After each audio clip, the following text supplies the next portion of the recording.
For today's video, papakita ko sa inyo kung paano ko i-bake ang portobello mushroom.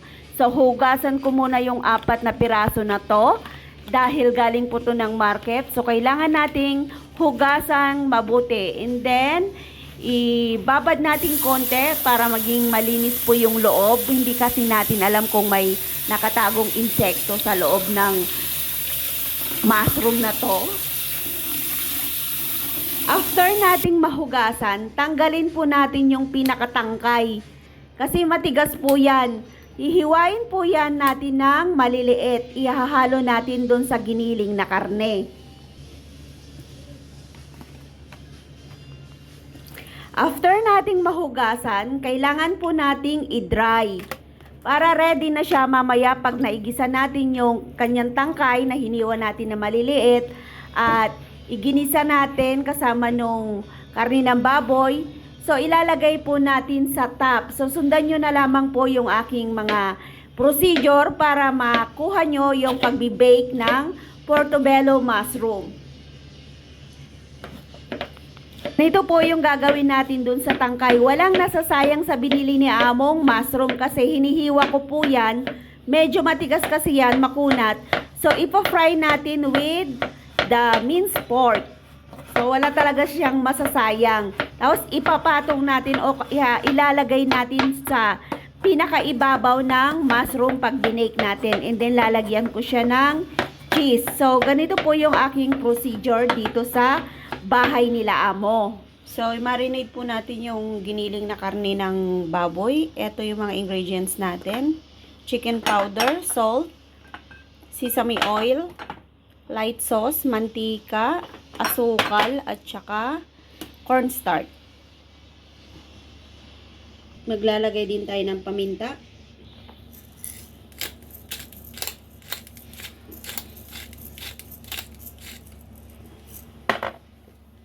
Ayan. Chicken powder.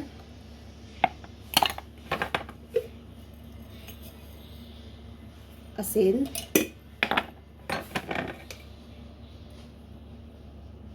Asukal, cornstarch, light sauce,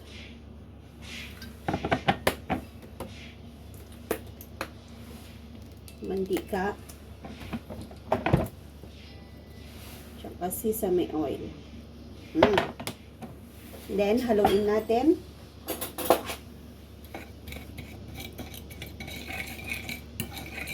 Tapos, ilagay natin yung ating giniling.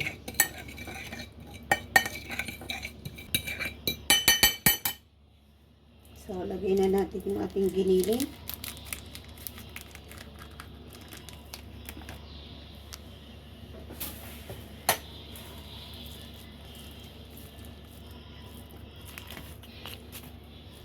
So, i-mix natin.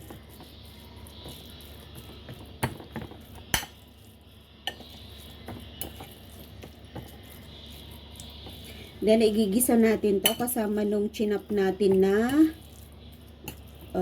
yung tangkay ng mushroom. Hindi na natin lalagyan ng bawang. Yun lang mushroom at saka itong giniling. Tapos, ibabaw natin dun sa ating mushroom na 4. Tapos, i-bake po natin. Yan, simple lang yung pag-bake ng mushroom dito. Kung may sobra, pwede nyong igisa. Paulam sa bata kasi naluto naman na yon. Niluluto ko kasi para madali lang siyang i-bake, i-grilled. Kasi madali lang maluto yung mushroom. Tapos yung karne, matagal. Yan, magigisa na tayo. So, magpainit muna tayo ng kawali. Then, mantika.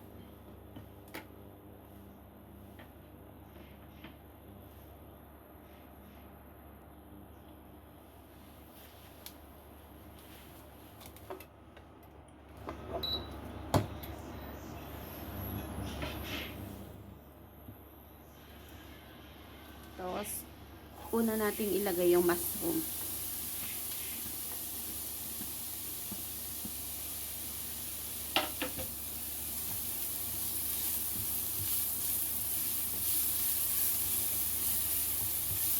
Bango.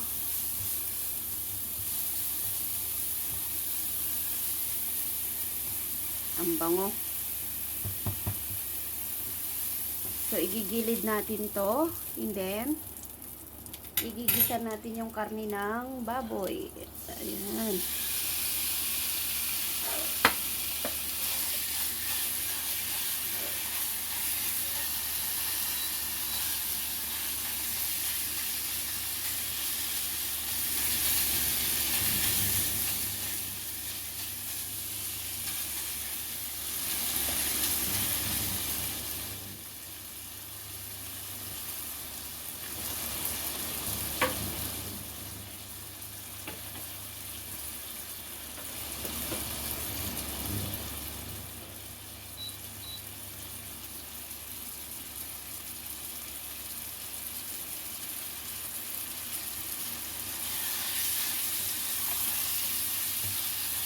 Tapos, mix natin.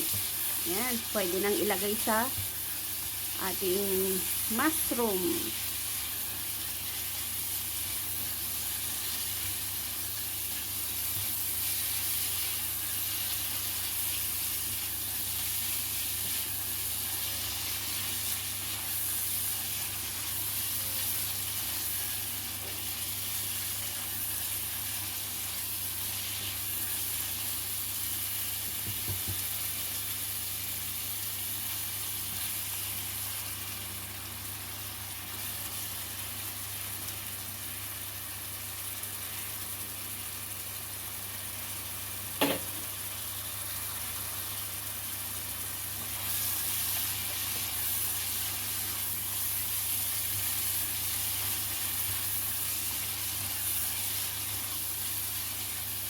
Yan, off na natin to. So, ito po yung mga pinatuyo natin na mushroom kasi hinugasan natin kanina. Yan, drenay natin. So, maglalagay ako ng aluminum foil dito sa tray. Yan. Then, i-arrange natin to. Bali, 4.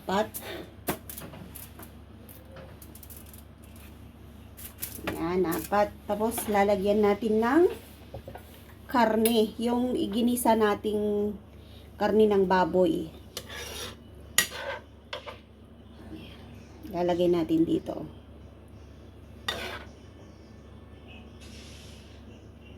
Yan. Pupunuin natin yung ibabaw. Tapos, i-bake natin.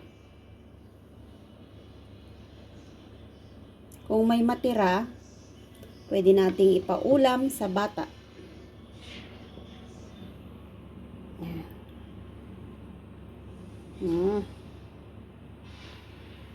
Simple lang yung pagluluto ng pagkain dito.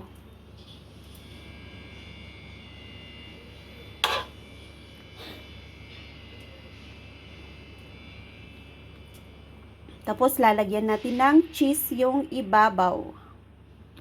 Yan.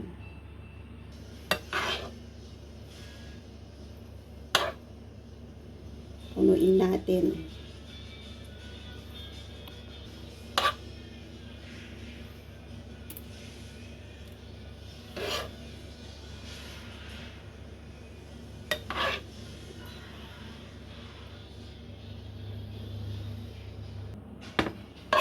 So, marami pa.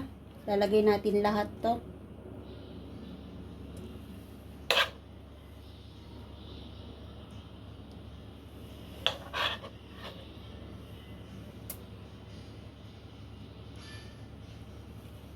Yan. O, di ba? Sarap na.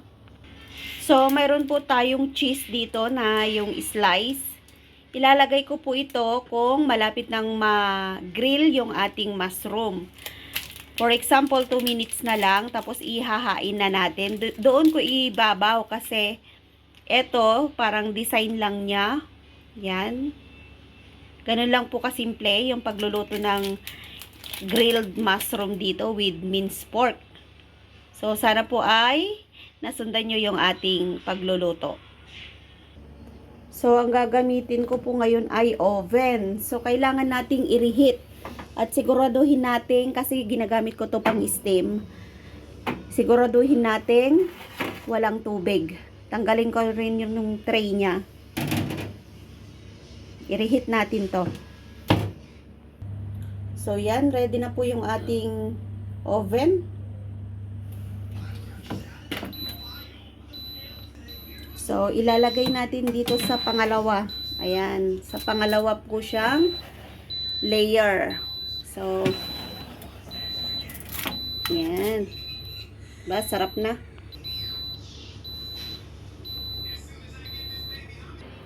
So, hiwain po ito natin ng 4.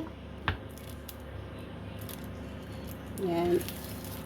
Tapos, malapit na pong maluto yung ating mushroom. Ilalagay po natin dun sa ibabaw. Yan. O, 4 po yun. So, 4 din to. So, bubuksan natin yung ating niluluto. So, buksan natin to. Yan, mainit. Kasi naluto na yung part na mainit siya. So, eto kuha tayo ng isa. Ilalagay natin dun sa ibabaw. Yan, lalagay natin dito kasi isa-serve na natin sa amo. So, ganyan lang po kadali yung pagluluto ng grilled mushroom with giniling na karne ng baboy. Yan. Thank you po sa panonood ng aking recipe for today. So, ibalik natin to sa oven. So, yan. Malapit na po siya maluto at kakain na po tayo. Yan. So, yan na po. Isi-serve na natin mamaya. So, maraming salamat at thank you so much sa panonood ng aking recipe sa Hong Kong. Bye! Eto na po yung pinaka-finished product ng ating portobello mushroom. I-try nyo nang ipatikim sa mga amo nyo. I-try nyo nang patikim sa pamilya nyo. Ang sarap talaga. Combination ng cheese at karne ng baboy.